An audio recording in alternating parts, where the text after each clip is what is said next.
Welcome to a special edition of the Lunation Situation. We are going to dive very deep in the upcoming eclipse. This time, we're going to view it from a very deep cosmic connection that goes beyond our own galaxy, and it involves the analysis of multiple super black holes in the cosmos, as well as fixed stars interplaying in the story, and asteroids speaking to us, something we need to uncover, I feel. And in true Pisces energy, this is where we go beyond, we go into the ethereal, and we swim very deeply, as this is, of course, a Pisces lunar eclipse. So I have, of course, a video that looks from a traditional astrology view, and that is a wonderful video because it has a lot of codes, higher consciousness codes of love and healing. So I highly recommend that you watch that. And today I hope to expand on that love frequency and bring in even more higher consciousness, because today we're going to talk about black holes. And these super black holes in our cosmos are the center of galaxies. So we have one in our own. We are in the Milky Way galaxy, and our massive super black hole is called the Galactic Center. Makes sense. And it is situated in Sagittarius at 27 degrees. Now, black holes are they are thought as super big suns that have collapsed, and so they have died off and collapsed within themselves. We perceive them as black holes, literally, like there's nothing inside, and it's dark, and so it works like a vacuum, right? Black holes just suck everything, all the stars and all the debris around them, into it. So it's not only a void, but it works like a vortex. So it just sucks everything inside and, devours the stars and all that around it. So it really works as a huge vacuum, right? Vacuum, like it just, it's like a magnet pulling things in. And black holes is a nice way to understand how manifestation works, because when you create a void, and a black hole is a massive variant of a void, and then when there is a void, you create a vortex. A void always has to be filled. I guess it's a cosmic universal law. And so you attract and magnify the void creates a magnet-like energy to attract hopefully what you desire into your reality, or into your aura, or whatever you want to see it. Black holes gives us a lot of information of how energy works cosmically. It seems that something is sucked inside and then it's gone. In other words, in other ways, this is a very limited view of seeing a black hole. It's actually also very much linked to like the uterus. So it has a very motherly energy to it. In the darkness, it takes in like the fertility journey, and then a black hole, similar to a uterus, creates new life. So what is also said about these black holes is that they not only devour stars, but they also spit out newborn stars. And today we're talking about two super massive black holes. First of all, we live in the Milky Way galaxy, and so our super black hole is situated at 27 degrees of Sagittarius. And so this is a very important point for us that increases strongly our consciousness because it works directly with us, right? It's our own galaxy. So when anything is aligned around 27 degrees of Sagittarius, this is highlighted, this is sparked, this is now working so deeply with us energetically on a soul level, and it's changing frequencies and situations on Earth. So the impact is very high, as you can imagine. And then another big black hole, actually the biggest super massive black hole that we're talking about today, is the super galactic center, and that is the midway or the center of a galaxy that is very close to us, and is called the Andromeda or Andromeda galaxy. And so the super galactic center is the whole or the center of that galaxy next to us, our neighbors basically. And so obviously that has an impact on us too, as some theorize the Andromeda or Andromeda galaxy is going to devour the Milky Way. They're going to collide a million years later, and so we're going to form a new massive galaxy together.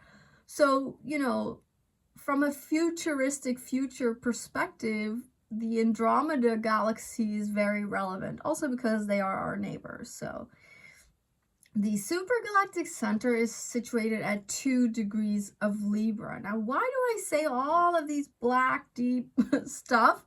Because it's related to the eclipse.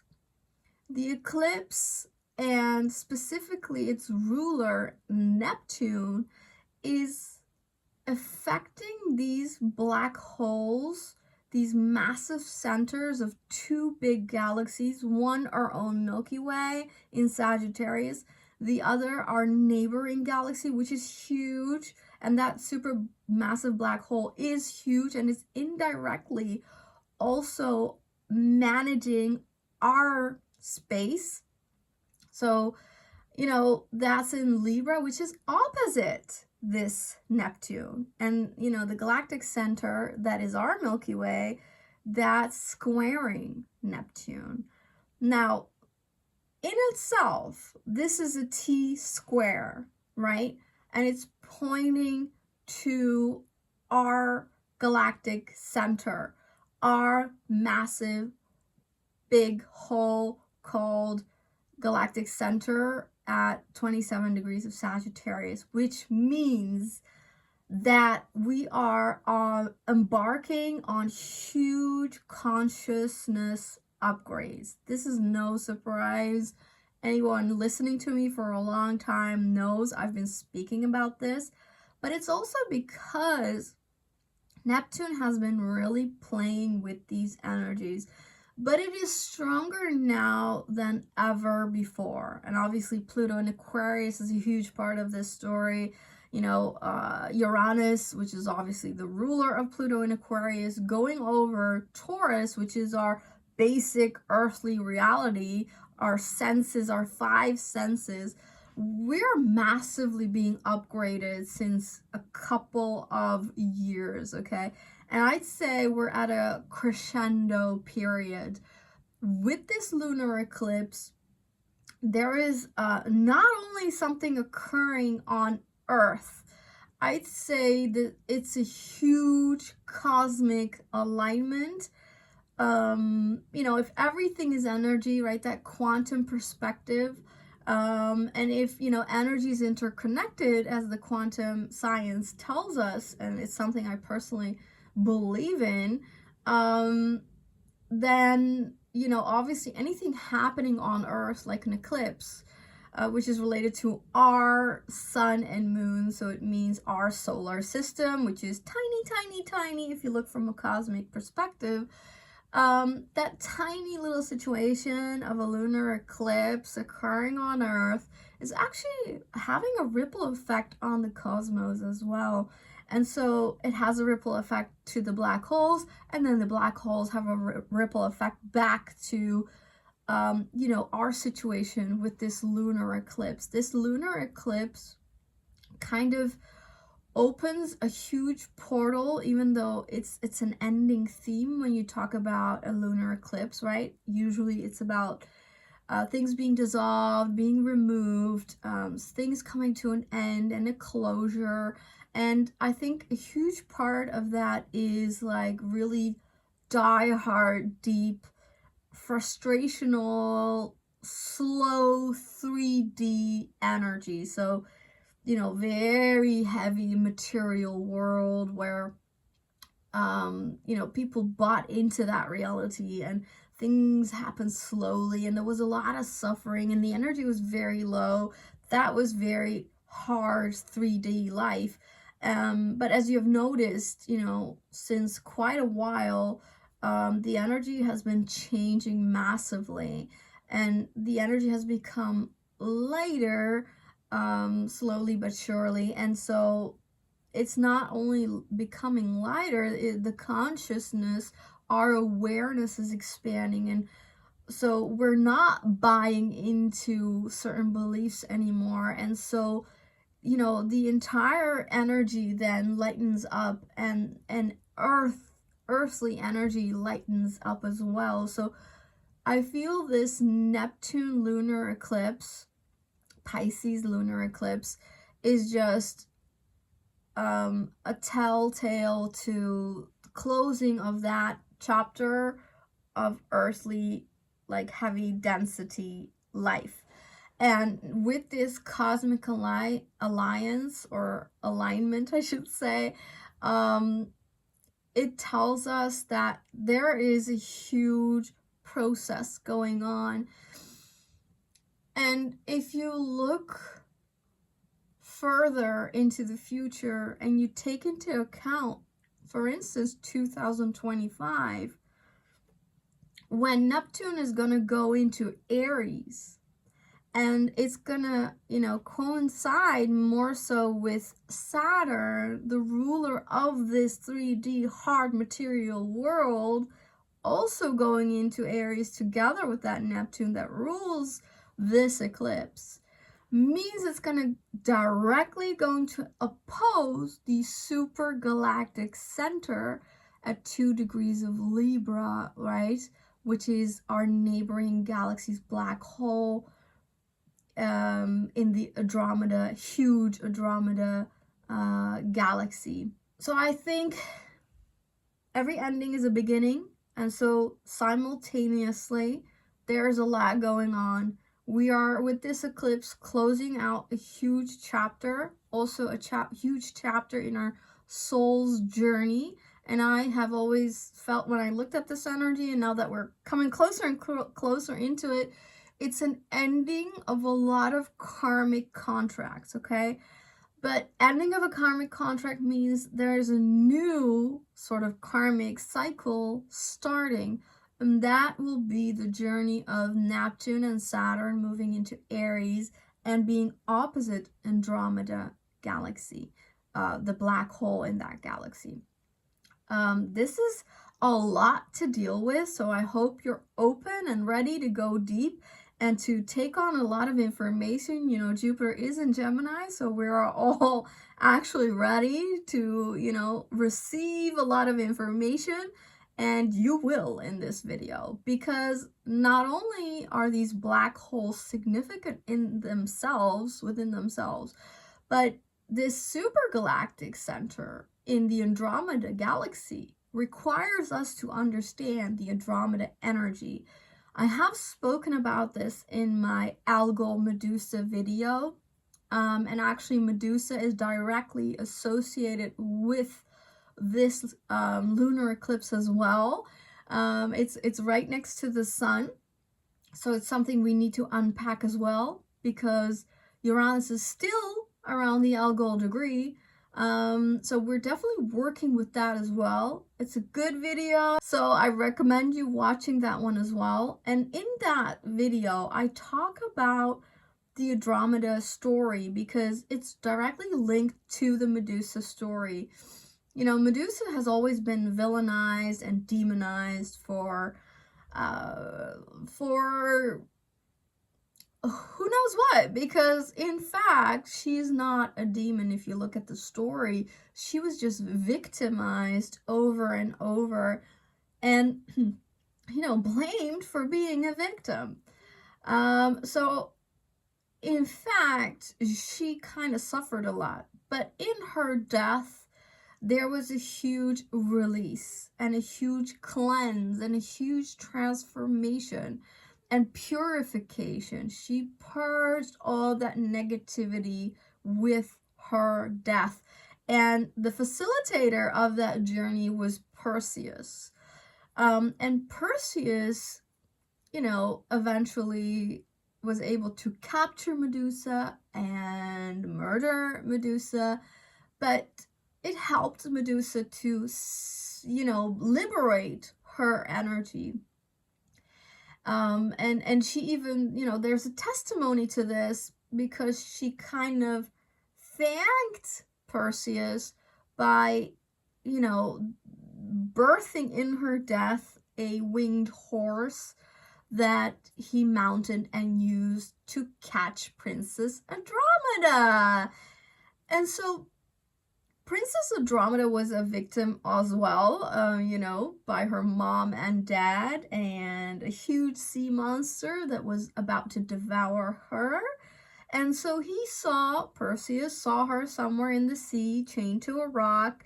And so this is very, you know, deep subconscious patterning and trauma within these stories. But, you know, I talk about that very much in the other video. I just want you to get to the Andromeda part of it.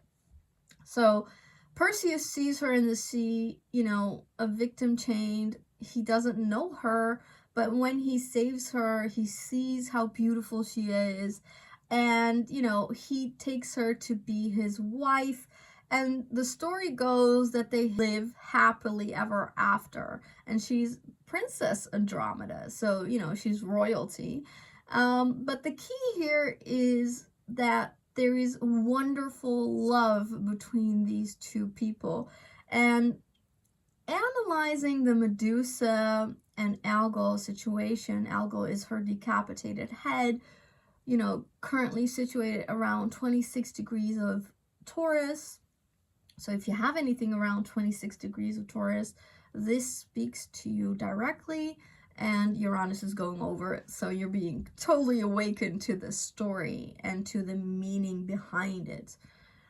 And so Medusa is a part of this story because if she didn't help Perseus, if Perseus didn't go after her, he would have never found his love, the love of his life, right?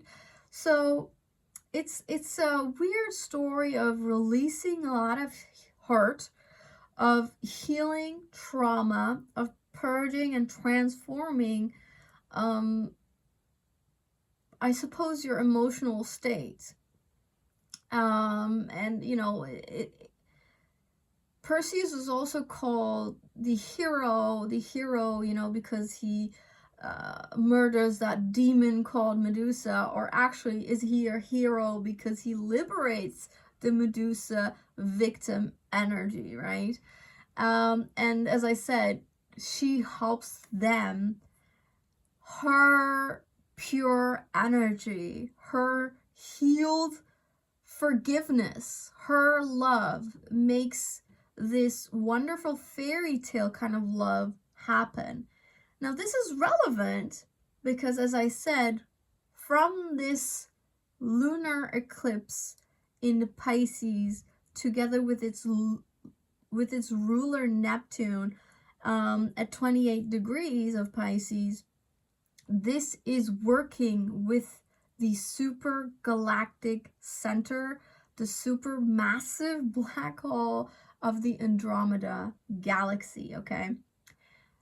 And as I just told you, Andromeda galaxy means her story. It means that she also transformed from being a victim by her parents to finding the greatest love of her life. And, you know, it's interesting because nothing is fixed in the cosmos. It always changes signs and degrees. But because fixed stars and black holes are, you know, move very slowly from our perspective, they change very little over time, but they do change. Anyway, currently that Andromeda galaxy, or the super galactic center of it, is at 2 degrees of Libra, and that's so interesting. So it does mean it wasn't always at 2 degrees of Libra, but it is now, and it is significant that it is now because we're talking lunar eclipse. We're talking huge shifts in consciousness, in energy, in frequency, and thus in reality and experiences that we're going to have. So everything's going to change, and you feel that, and astrology has been telling us that for a very long time. So this supermassive black hole being at 2 degrees of Libra means, you know, Libra is about love, relationships, partnering, sharing, doing it together, marriage, long-term commitment, and even justice. And so at 2 degrees, it signifies, well, literally two, right? Two people merging, which is, you know, that Andromeda story where Perseus and Andromeda find their wonderful love story. But it's also a Taurus degree, so again, Venus ruled, just like Libra, and so bringing in, again, love. But 2 degrees is also Taurus in the sense of our senses, our material basic life. So the supergalactic center being here at 2 degrees of Libra is, I think, beaming a huge love frequency into the cosmos and, you know, eventually to us. And I think the eventual place, the eventual time is now. Now we are receiving it, and it's because of what's going on closer around our Earth, like this lunar eclipse. But what I've always found fascinating is that, you know, the supergalactic center in the Andromeda galaxy is squaring our galactic center in the Milky Way galaxy. And this square is like, well, I guess it's a confirmation to that theory that these two galaxies, ours and the Andromeda galaxy, are one day to collide. That would make sense of this square energy that, you know, from our Earth's perspective, it's going to be millions of years, but from probably a cosmic perspective, they're already so close, they're about to collide. And you could even take it less literal in the sense that because of the proximity, the energies are already colliding, not necessarily the galaxies, which may occur later in the future, right?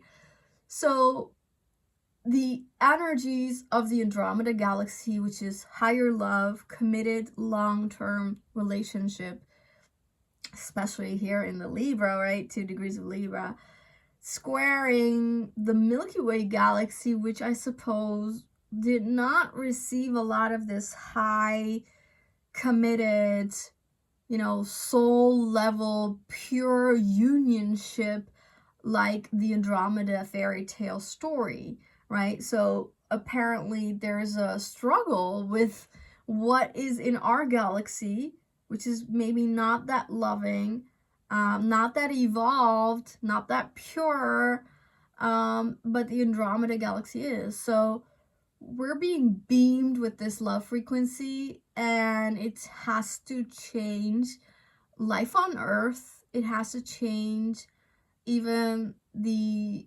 energy and frequency in the galaxy that we live, which is the Milky Way.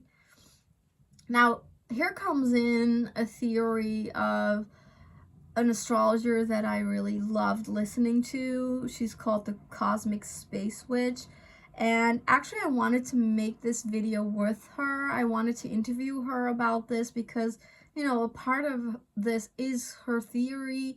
But unfortunately, that didn't come to happen. And I really wanted to bring out this story because it's important for us to understand, even though it might be hard to understand this story.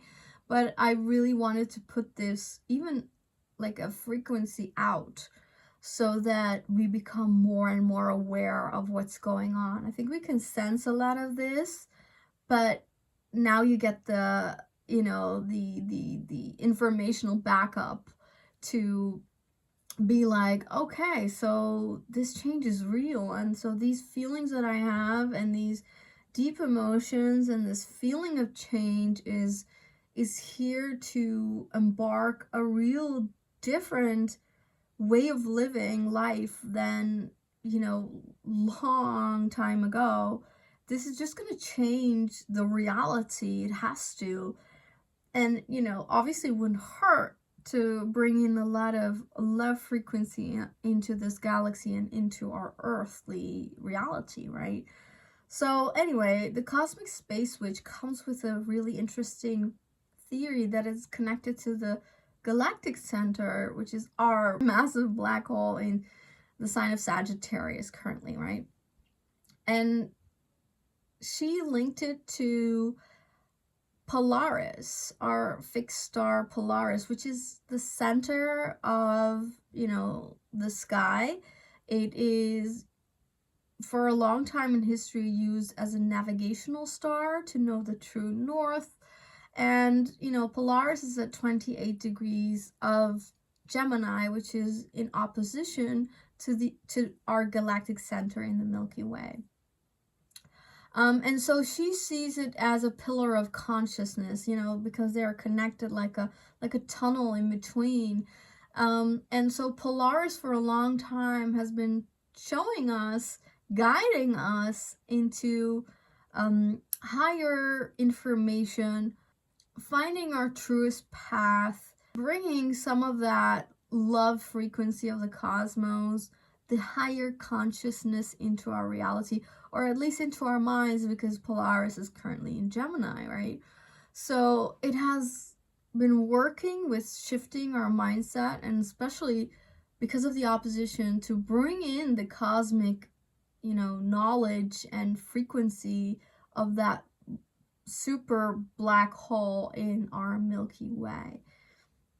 So, and this is, I guess, linked to, you know, even the Enlightenment of the 1800s, you know, why we suddenly discovered more technologies, and, you know, why we opened to different ways of thinking and philosophies, you know, like the New Age movement, you know, Madame Blavatsky and all that, and now even, you know, the resurrection of astrology, and even more, right?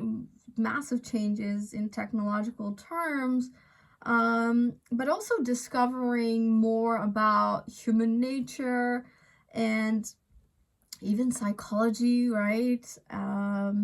And stuff like this. So further in our galaxy, and what the meaning of those things are, and even a huge advancement such as quantum science that you know, confirms some of these woo-woo theories that most people had for ages, and now it's scientifically proven that everything is energy, that everything is connected, and that, you know, molecules and atoms have a way of interconnecting, and very, very deep stuff that I highly recommend you to dive into, but I won't right now. So this Axis Mundi that she calls between, you know, Polaris, our guiding star, our true north of soul purpose and advancing the mind and our mindset, to evolve as, you know, human beings, being directly linked in opposition to the galactic center in Sagittarius, you know, a huge consciousness information connection,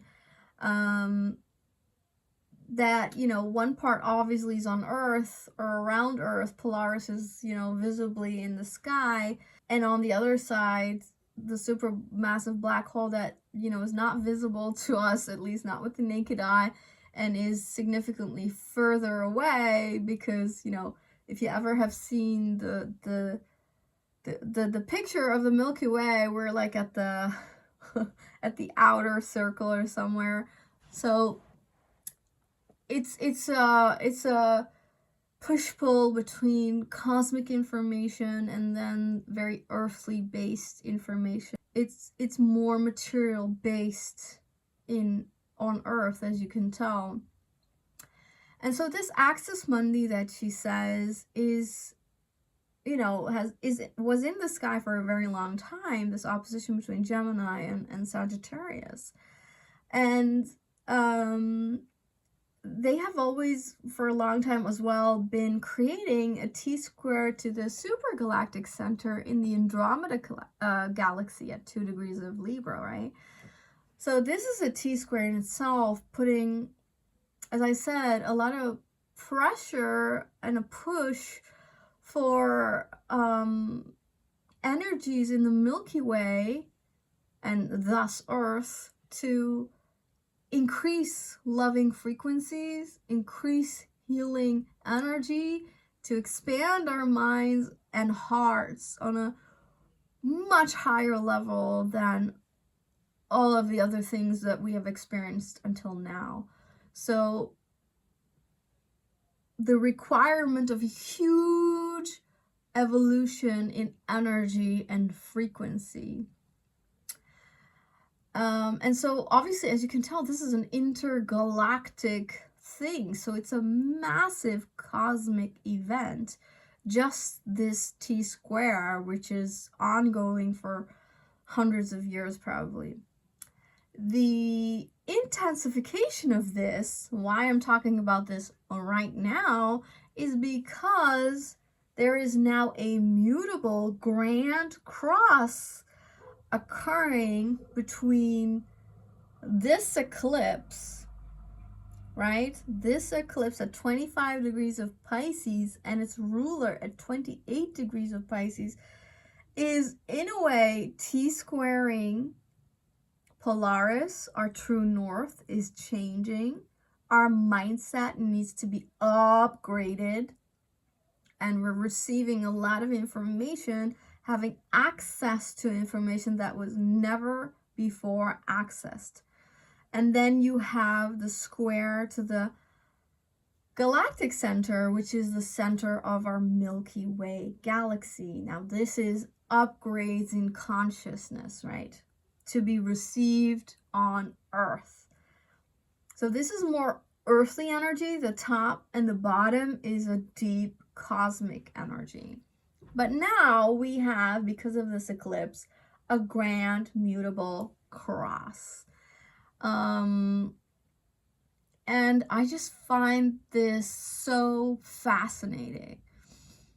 A grand mutable cross, or any grand cross, involves 2 oppositions and 4 squares. So there's a great intensification of discomfort, of difficulties, of hurdles to overcome, being pushed and pulled between different sides, different thoughts, different concepts,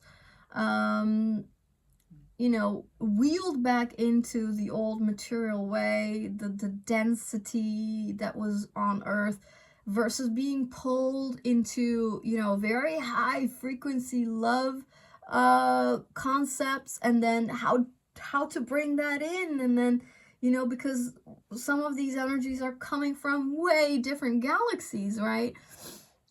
So it's interesting that this, to me, is a galactic push. So it's not just Earth, but because we are not necessarily used to these high frequency vibrations, it feels very challenging for us here on Earth. I don't know about the cosmos because I don't know their astrology, but from our perspective, it clearly shows that there are difficulties. And I think part of these difficulties that we're going to be, you know, it's going to be put into our awareness, that because the human being is usually used to holding on to realities, not wanting change, you know, staying in the comfort zone, but then this is just opening up and it's taking away everything you knew before, and you know, new things are coming in and the old is just being washed away, and that is so terrifying for most human beings.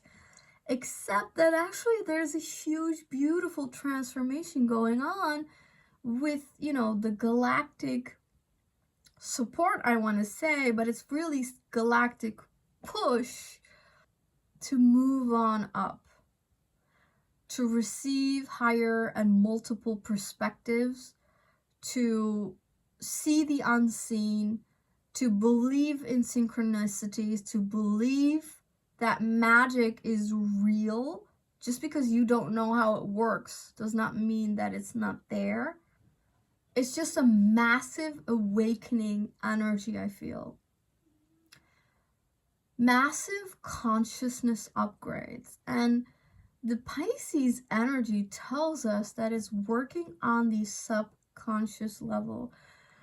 Now, in my own research and understanding, you know, people call it the subconscious mind, but that's kind of incorrect to understand what it means, because it truly is more like subconscious field. And in that field, not only is there your childhood trauma, and you know, if somebody said they didn't like you and you were hurt, and not to diminish anyone's trauma, but these are very little. And in the subconscious field, there is so much more. There is the hurt and the karma of generations of trauma written in your subconscious field, almost like written in your DNA. And so sometimes that pops up, and you may think that, you know, some of these emotions are related to your childhood and, you know, the awful things that you experienced, but then in fact it is actually generational. And so the hurt comes from 7 generations of people going through similar emotions or events, experiences. But also, you know, codes, stories, programs, patterns that are written in that subconscious field through media, culture, religion, you know, schooling, educational system, even mythologies work in that way, right? Something is being repeated over and over and you believe it. And you know, if they use certain tactics, it doesn't even have to go over and over, just once, and it's written in that subconscious field. Because if you go to a hypnotic state, right, or go to a theta healing state, then it goes right into the subconscious field, and most children are at that frequency. So children are more directly linked to their subconscious field, and so anything they hear or absorb or, you know, taken in because of whatever reason, it's written down there as a program. And so things just repeat from that program, from that baseline. But, you know, there's also, as I said, karma, which may be your own or maybe generational. And the subconscious field is even cosmic intelligence, cosmic information, such as the Akashic records. And part of that is the karma, either from you, from past lives, if you believe in that, past energies like previous generations or what have you not. But it is all written in the subconscious field. And because it's so vast and kind of a bit of a mess, because what is yours, what is not, is very hard to tell. It's a huge haze. It's like a labyrinth. It's very Piscean energy, okay? It's confusing. It is foggy. It is filled with illusions and fantasies and untruths. But because there is so much, you don't know how to navigate that field. You know, the subconscious field is ruled by all the water signs. So if you look at it from an evolutionary standpoint, the crab sign, the fourth sign in the zodiac, which is the beginning of the water signs, this is where, you know, we are associated with childhood trauma, right? That's the fourth house. But also generational stuff, family stuff that's written in the subconscious field. So there's a process that starts with dealing with these issues, but it's kind of still surface level, right? Then you have the second water sign. I mean, not to offend anybody, it's not surface level in that sense of it's just not digging enough deep. There are too many sensitivities, like the crab energy would tell us, and it would require to look more into the dark, which is the second water sign, Scorpio. Now you're going deep into the ugly, the nasty, the stinky, the painful, the scary part. And, you know, now you're facing the haze. Now you're like bravely moving and navigating the labyrinth. And once you face your own shadow, once you face the darkness, which is not dark, it's just that you didn't put light on it, right? And that's when a very transformational, deep healing energy starts. And that's why the Scorpio energy, and especially 8th house, can be very daunting. And because I suppose we on Earth do live very surface level lives, most of us, you know, just our reality is programmed on very surface level things, right? So, such as achievement, fame, and beauty, and money, and all these things that don't really matter. But, you know, we all bought into them. But Pluto is where, Scorpio is where, 8th house is where we understand that that's bullshit. And now we look at, like, who has been telling us this? What have we bought into? And now you just cut off those programs. Like, hell no, this is not mine. Whoever said this to me, like, that's fake. And so slowly but surely, in that shadow work, as they call, in that deep dive in the dark, you alchemize and metamorphosize the energies, and so you are able to liberate yourself. And it's interesting that the 9th sign is after Scorpio, right? Which is Sagittarius. So you go into the light, and now it's burned away, and now you're liberated. Now you're more free.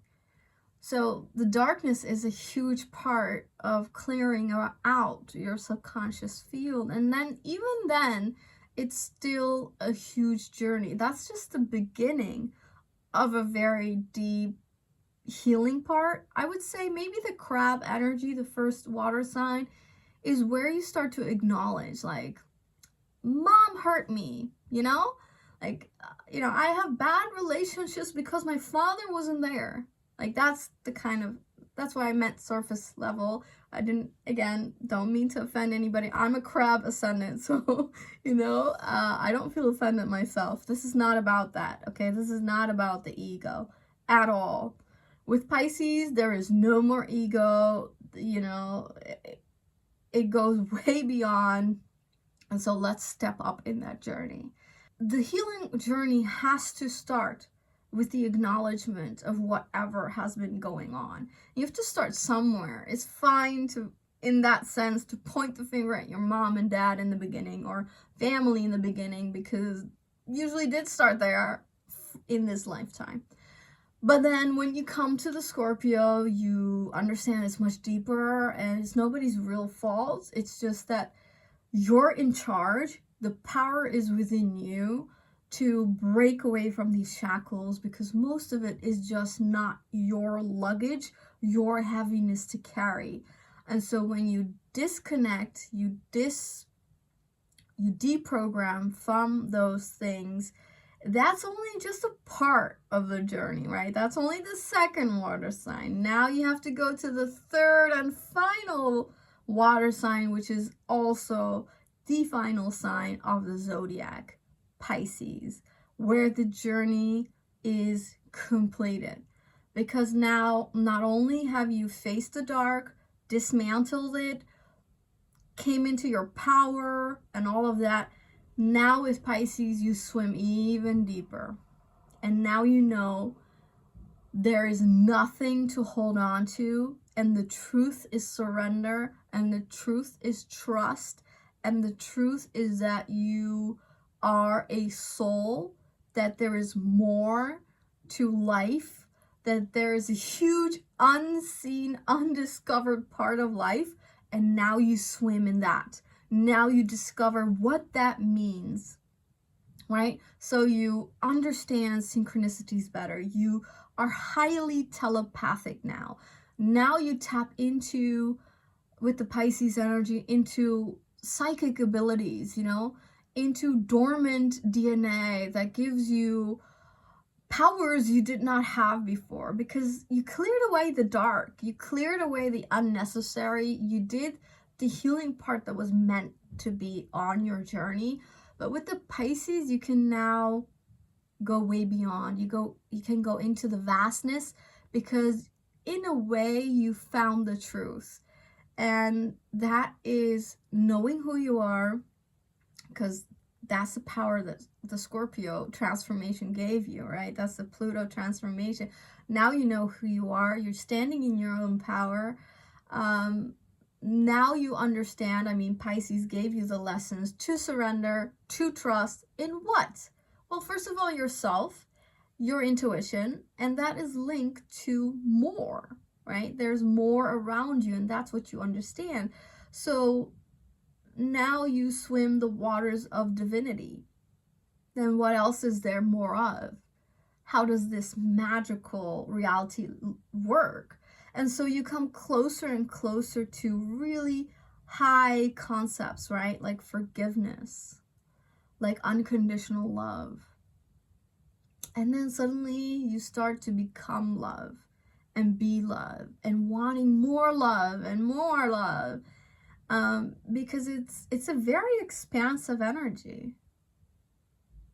And it's interesting that, the 12th sign, the last water sign, where it's almost like nirvana. Obviously, I'm speaking of very high expressions of Pisces energy, but ultimately that's the goal. And we are working with the very end of Pisces. So we are called to understand the highest perspective of Pisces right now.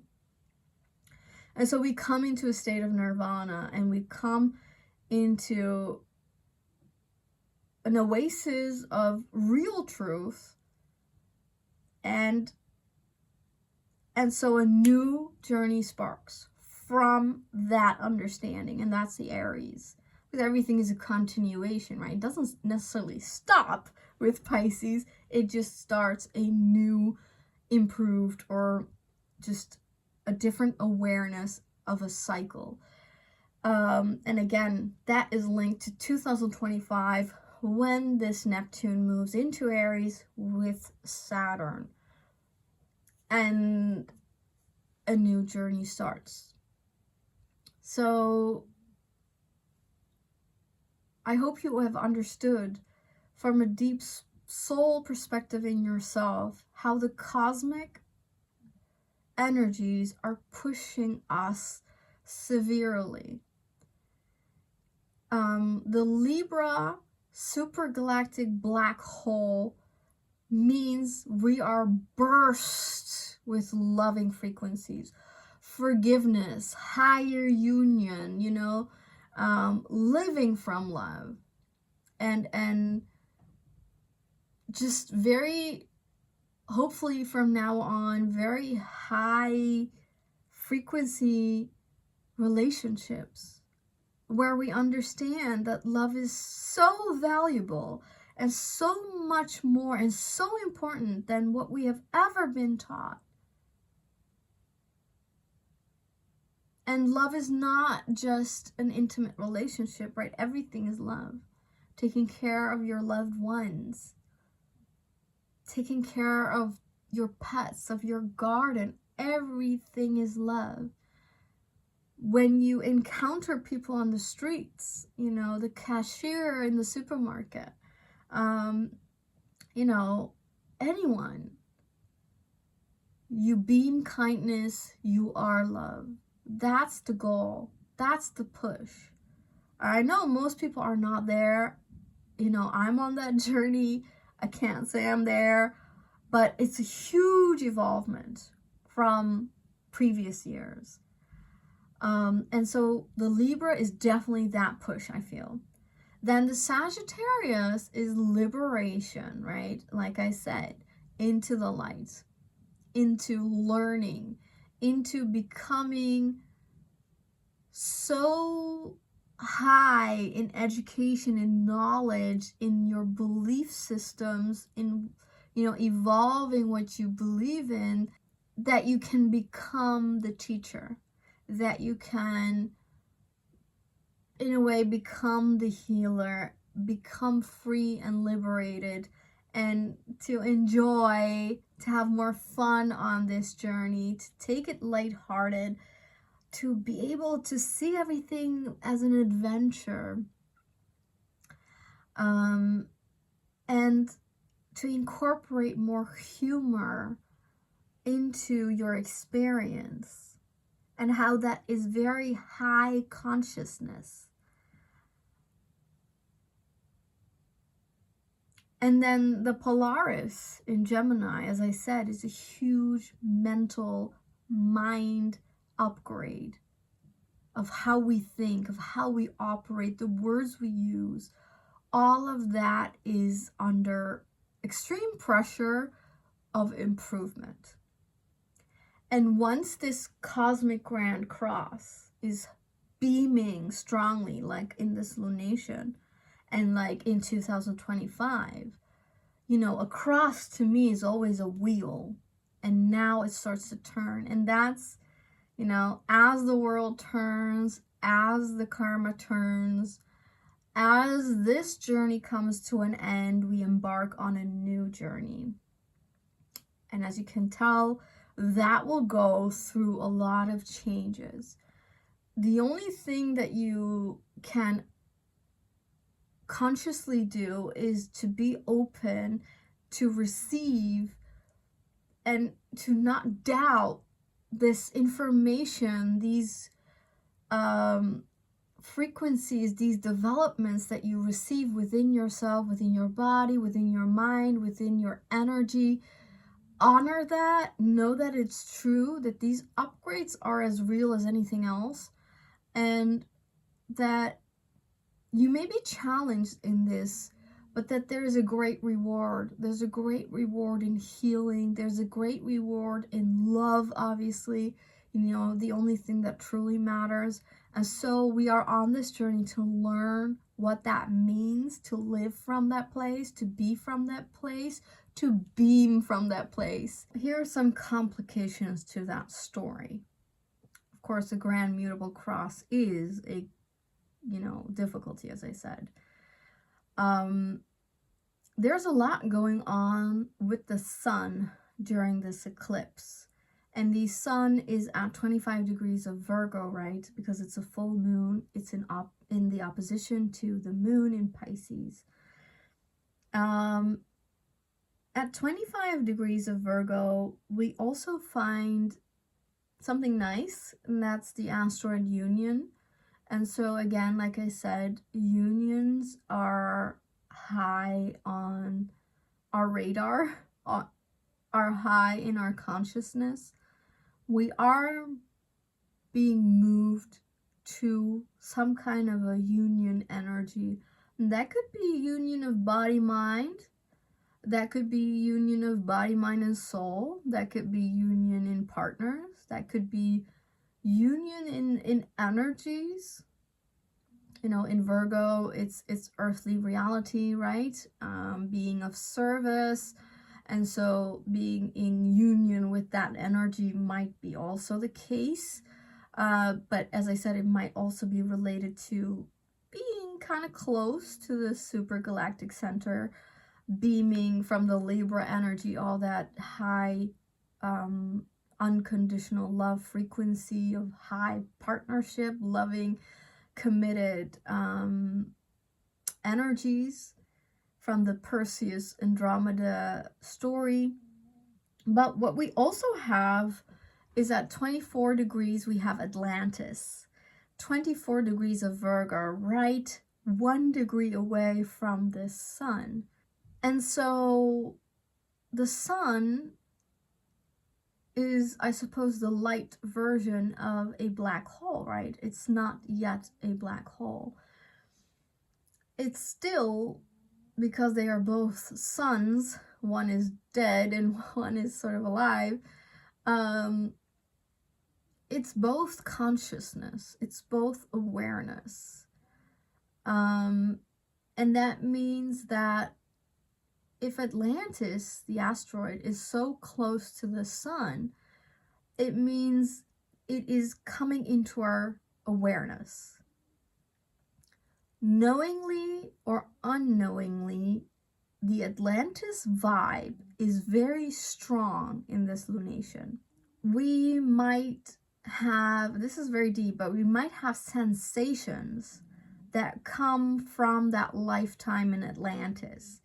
We might have dreams, as Pisces works deeply on our dream state. We might have dreams that are related to our lives or our energies connected to Atlantis. It might be part of that subconscious field, as I was talking about, where the Atlantis energy is very strong. A lot of the karma that was put on Earth, or the journey, as I should say, of earthly life, is very deeply connected to the Atlantis karma. And so a lot of the density that Earth was in, a lot of the very, hard energies, heaviness, the struggle of life, the not knowing of advanced memories anymore, forgetting about technologies, that's part of this very deep Atlantean karma. Because, for instance, in Anatolia, they have found marks of wheels that date, like, I think millions of years or something. So, to think that the wheel was discovered very, very long time ago, and just, for instance, how did they make the Stonehenge? How did they make the pyramids when they did not have any, technologies, so to speak? That's what they say. And did not have the skills, they did not have, the right tools to make those things. Then how did they come about? For instance, with Stonehenge, I know that those bricks or those stones are coming from the seaside, which is very far from where Stonehenge is. So how did they bring it from A to B? You know, questions like that. How have ancient buildings been made? You know, how can you have a picture of a helicopter in a pyramid? You know, all of these things, these mysteries. How can Göbekli Tepe be there in also Anatolia, Eastern Anatolia? You know, how could they have carved those animals on the stones when, again, they didn't have technology, they didn't have the tools? So they say. So there's a lot that we don't know. There's a lot that has been lost. Just a little note. I found it very curious when I was in high school and I took like art classes and they spoke about art history, which is very fun to learn history in that way, by the way, if you're interested. But so they were talking about the Roman Empire and how they built all those viaducts, right, and those irrigational systems, and even spoke of how they made concrete so strong that even today, when we are technologically advanced, we cannot reproduce the concrete that they made in Roman times, which is not that long ago, okay? The Roman Empire collapsed around 500 AD, so, you know, that's only like, I don't know, 1500 years ago. How can such an important piece of knowledge be lost? And you know how they told us, this is how my curiosity sparked, because they explained it as from one day to another. So one day the Romans are making, you know, that concrete, and they're making very strong buildings with that are still around, right? And then one day after, suddenly Europe was in the Dark Ages and all of the knowledge was lost. How can that happen? Like, that makes no sense to me. That's not logical. What happened that so many important pieces of knowledge is just gone? And yeah, you may say religion and all that, but nah, it just does not make sense. There should be one or two who still have that knowledge, right? Unless other things have happened that we don't know about. Or, you know, was the Roman Empire age something very different than what we think it is? Was that much longer ago? Or did something happen in between, like I said? Like, how can knowledge be lost so quickly? But the flip side is that knowledge can be lost very quickly, okay? And I suppose maybe in Immutable Grand Cross there is a danger. Do not lose knowledge. It has happened before, eons and eons in history. But that karma is huge, and it's, you know, it creates suffering, unnecessary drama in life, and it's time to push and pull out of that. So you want to make sure no knowledge is lost. You want to make sure you build upon your knowledge, that you increase what you know, that you read, that you research, that you know, become a detective of knowledge, and that you use your intuitional skills to discern which is true, which is not, because unfortunately there's also a lot of BS information out there. So yeah, the Atlantis karma is big, and we're working with that in this lunar eclipse. I wonder if the moon is opposite and with Neptune, and this is a lunar eclipse. Is the Atlantis story being eclipsed out of our subconscious field or out of our consciousness? And are we released from the karmic ties and from the karmic debt of that experience, where a lot of the knowledge and the innovative technologies were destroyed. So we're working with that Atlantis energy very strongly in this lunation, and it's also working within the square to the galactic center in the Milky Way. It's also working as a square to Polaris in Gemini, and it's in opposition to this lunar eclipse. So the Atlantis energy is here at play. Feel it, let it move through you and out of you, out of your mind, out of your body. Let it be eclipsed out. Let the heaviness go. Forgive. This is a beautiful way that whatever happened, or if you did live in Atlantis or you didn't, or if you know what Atlantis means or you don't, what you can do apparently strongly around this lunation is that you can forgive. Send forgiveness to the Atlantis story that was so impactful for life on Earth, or maybe the cosmos. Send forgiveness, healing, and loving energy to that experience in the past, so that it has no more hold over the story now, and that we can be liberated from those energies, from that karma, and and create a whole different storyline once we have removed that debris from Atlantis. Very interesting. But because it's so close to the sun, it's part of it is also coming into awareness. So as I said, suddenly having this deja vu or these vivid visions, or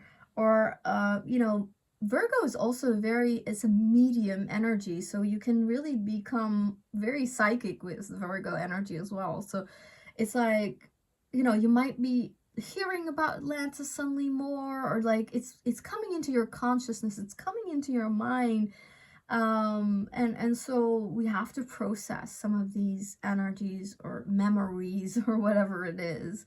But so this energy is pretty strong, and I wanted to incorporate that in the video. What also is kind of strong is that Medusa is near the sun as well. The asteroid Medusa is at 22 degrees and 22 minutes.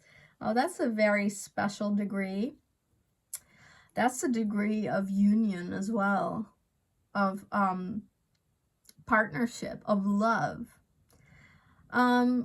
That's interesting. So Medusa is very close to the sun, so a huge part of this lunar eclipse as well. And as I said, that's related to this eclipse playing with the supergalactic center, right? That one part of the Grand Mutable Cross, that's the center of our nearby galaxy, the Andromeda Galaxy. So linked to the Andromeda story, right, with the hero Perseus, who's a partner. But this story, this love story, was fueled by Medusa's suffering and the release of her suffering. So it's interesting. She's here as well. And as I said, Uranus is very close to Algol, which is her decapitated head, right, that Perseus holds, the partner of Andromeda. That's the super Galactic Center. You still with me? So anyway, there's a huge connection with Medusa again. Maybe Medusa is part of the Atlantis story. I don't know.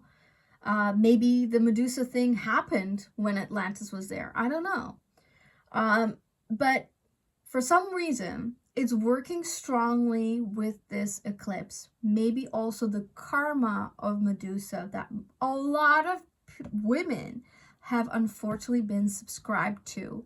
So a lot of suffering, a lot of sexual abuse, a lot of jealousy, like Medusa encountered, a lot of same-sex violence and same-sex, women to women, being mean girls, being volatile to each other, women to women seeing the other as a competition, as something that they have to be better of, be more beautiful of, that jealousy energy, right, from Athena to Medusa, and all these patriarchal, systematic things that are at play as well, where she is or she's not, you know, sexually abused by the partner Poseidon, which is interesting because that's Neptune.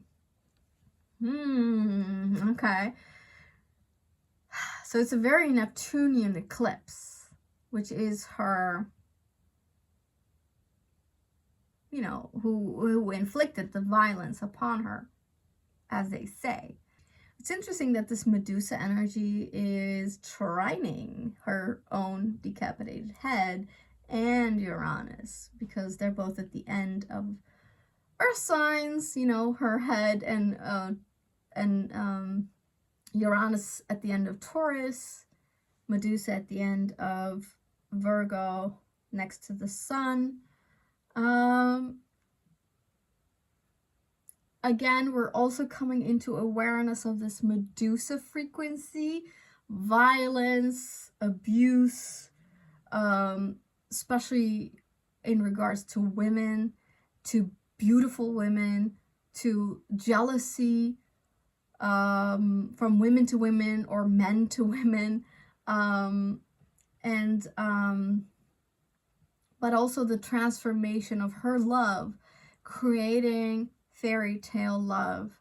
And there's also, you know, kind of in her storyline, this understanding that, like the Pisces energy, it doesn't end. The story doesn't end, and doesn't end like, you know, people want you to believe.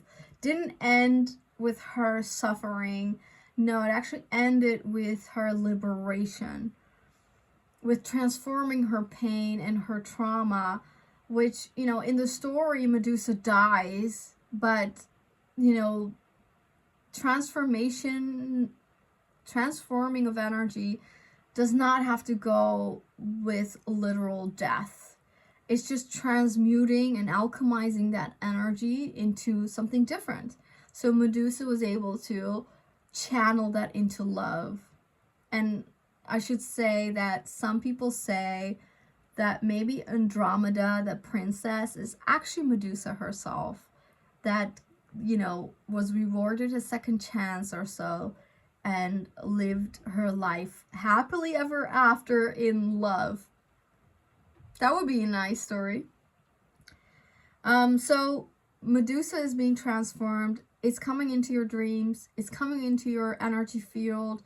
And it's here to transform. So there's a lot of karmic things that is from deep consciousness, from that subconscious field that is bubbling up. Huge timelines, huge energetic imprints of like Atlantis and Medusa is here to be transformed, to be released, to be forgiven, to be sent with love, and to be healed, so that the heaviness is dissolved and it's no longer a part of our reality. Because if we don't, we just keep on repeating, because it's in that subconscious field. You know, your name does not have to be Medusa. You do not have to have the approximate same experience as her, but still you will have encountered jealousy from another woman, her thinking that she's, you know,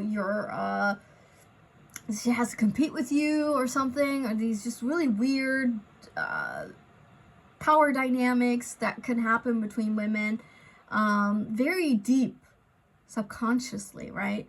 So we are here invited from a very deep cosmic push to dissolve these storylines, to dissolve these energies. And I think the cosmos is helping us for it to be eclipsed out, because that's a lunar eclipse.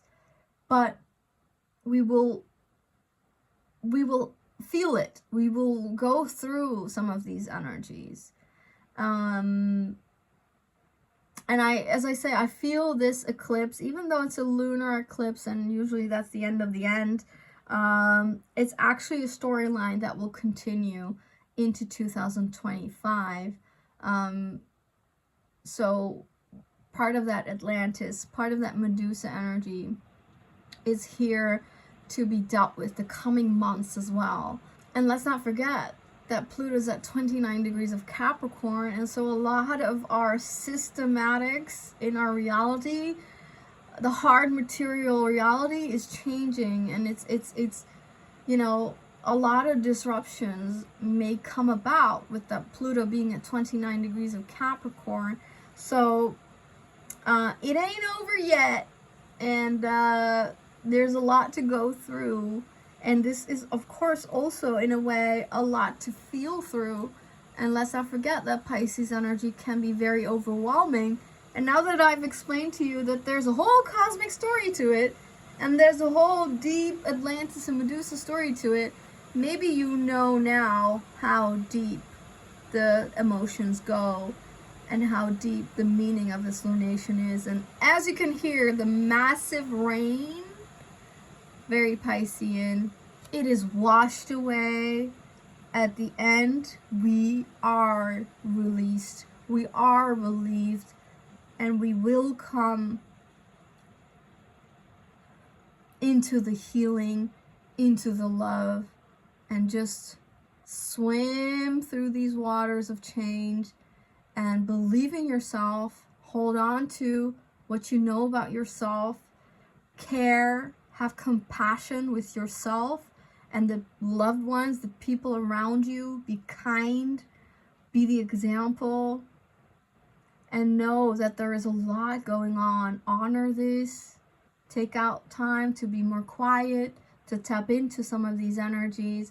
Perhaps write them down so you can really help with the releasing of the energy, with the transmutation of this energy. There's so much going on. I want to leave you with a little bit of information that comes from Philip Sedgwick, an astrologer that talks about the super Galactic Center that is at 2 degrees of Libra, and what kind of energy is involved with it. And he has some really good insights that will help us.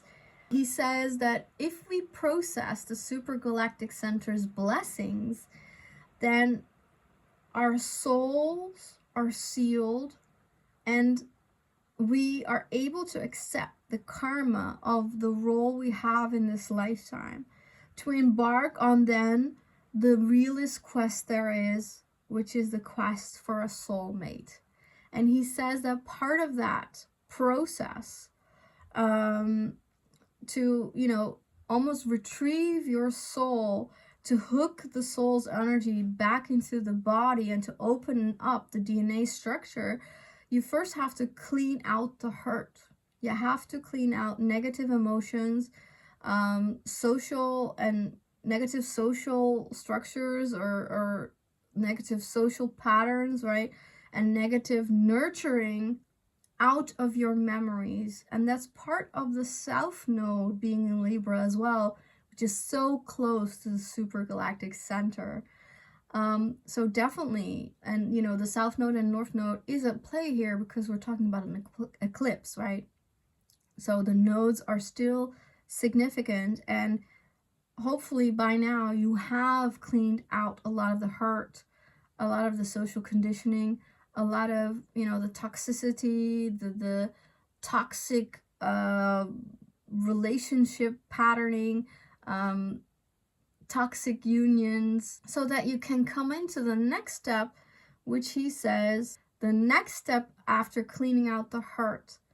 And this is interesting because this speaks into the square to the Galactic Center in Sagittarius. The next step is that you become a teacher or a healer. So you clear first and you bond later. Get it? You clear the subconscious field first so that you can come into a healthy union, a healthy partnership. And last words from Philip Sedgwick. Thank you for sharing this with us. This is so Lunar Eclipse Pisces, so super Galactic Center cosmic energies that if you can, close your eyes and listen with your heart. Imagine what you would be if you were all that you really are. Imagine what you would be if you were all that you really are. And all that you really are is love. These are my words.